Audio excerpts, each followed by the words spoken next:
All right, here's how it works. In the words of the brilliant Reverend Michael Bernard Beckwith, you cannot have what you're not willing to become vibrationally. You cannot have what you're not willing to become vibrationally.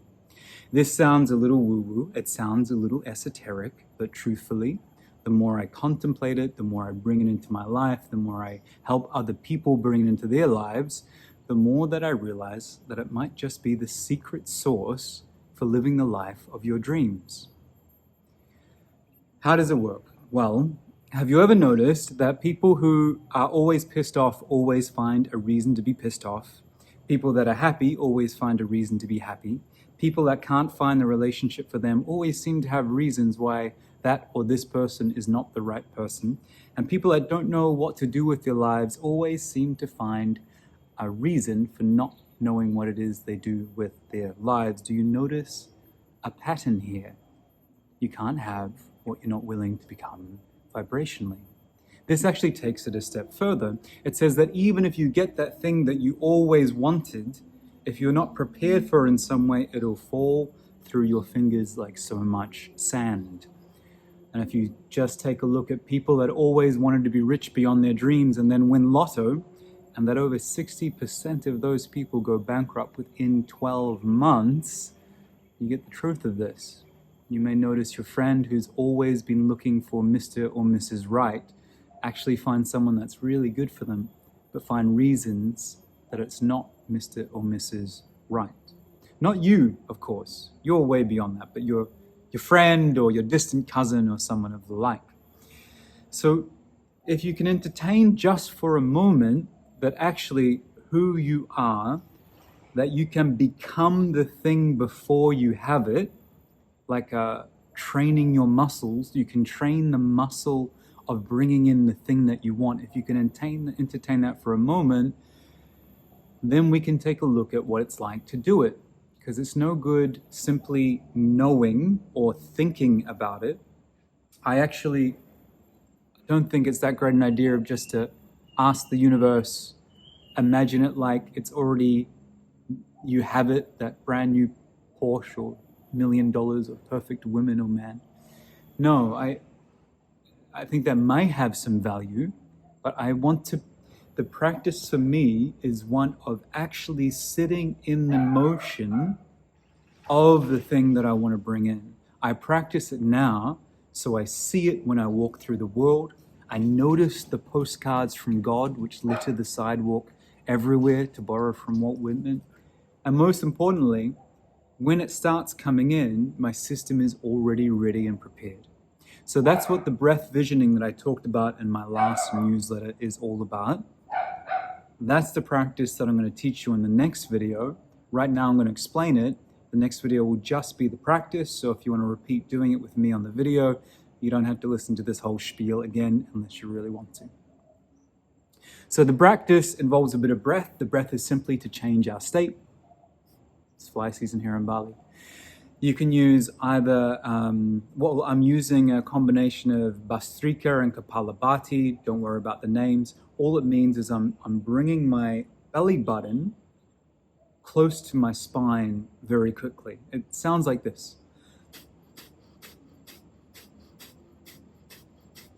You can't see my belly, but it's just, I'm pumping the bellows of my belly. So what I'll do, I usually do this in the morning, but it's up to you, is I'll sit, I'll close my eyes, and I'll bring in 50 breaths. It goes by super quick, 30 or 40 seconds. Once I reach that 50th, I'll breathe all the way out, and I'll hold my breath on the exhale, holding the retention. I'll breathe in. When I'm ready to do so, there's no extra points for holding it too long. Oh, I'll hold that beautiful breath in for as long as feel comfortable. I'll breathe out, and then I'll repeat it again.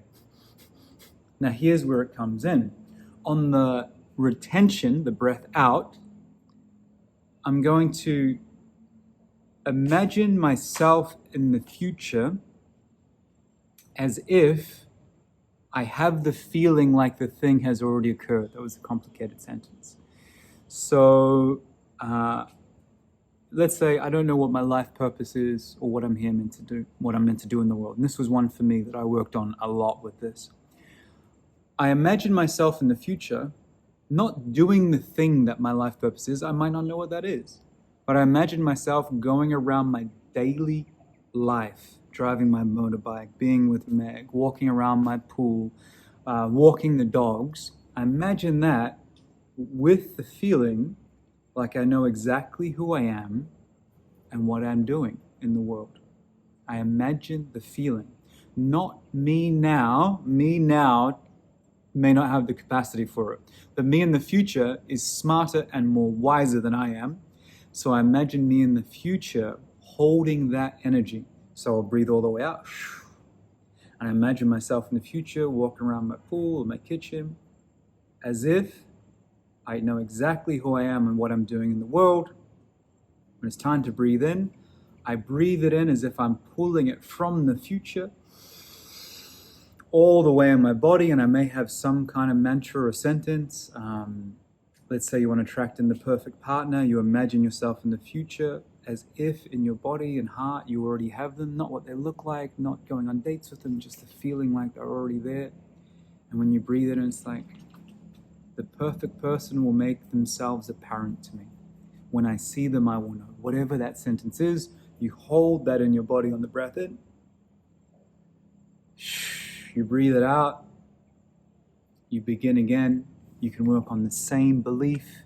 You can work on a different one. On a regular basis, I work on feeling, living spirit in every moment. I work on purpose and mission. I work on, this is a silly one, excitement. Yeah, I'm a very level-headed dude, very stable, so excitement is not a natural emotion, but I really like it. So imagine with my future self being excited. I bring it into fathership.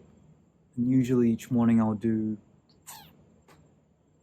3, 4, takes about 5 minutes in total. And then I just sit. I usually do it after my meditation. I open my eyes and I get on with my day. So I hope that's enough of a primer that gives you enough to get the idea behind the practice. And the next video, I'm just going to guide you through it. My breath is going to be different to your breath. So just do your best to sync it up. And once you've done it a couple of times, you can do it on your own. All right, watch the next video for the practice.